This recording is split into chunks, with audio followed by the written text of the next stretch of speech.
Бугарскиот европратеник Андре Ковачев се огласи на социјалните мрежи испраќајќи порака до неговите колеги во Македонија, дека тие заедно со уште 216.000 македонски граѓани кои се бугарски државјани и се изјасниле дека имаат бугарско потекло.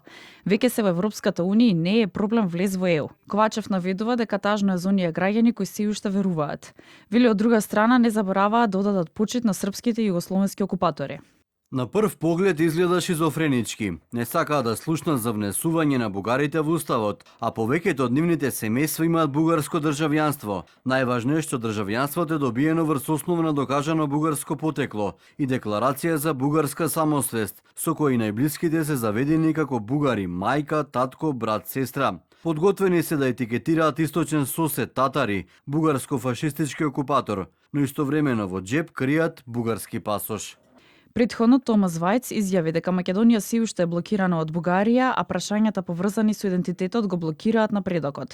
Изрази надеж дека по локалните избори ќе се направат потребните уставни измени за вклучување на бугарите во уставот како малцинство. Вајц посочи дека со ова ќе започнат преговорите, а истите треба наскоро да се започнат за да се одржи земјата на вистинскиот пат. И претседателката на Европската комисија Урсула фон дер Лајен посочи дека уставните измени се единствената алатка за деблокада на европскиот процес. За земјите од Западен Балкан, за Црна Гора се прогнозира дека до 2029 година би станала 28-та членка на ЕУ, со образложение дека брзо ги спроведува реформите.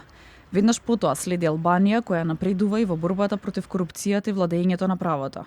Додека пак за Босна и Херцеговина, Вајц напоменува дека е во тешка ситуација поради како што вели недостигот на модерна граѓанска држава. Србија и Косово пак ќе мора да се помират и да се реализира меѓусебно признавање. Во спротивно, според Вајц, ќе останат блокирани на патот кон Европската унија.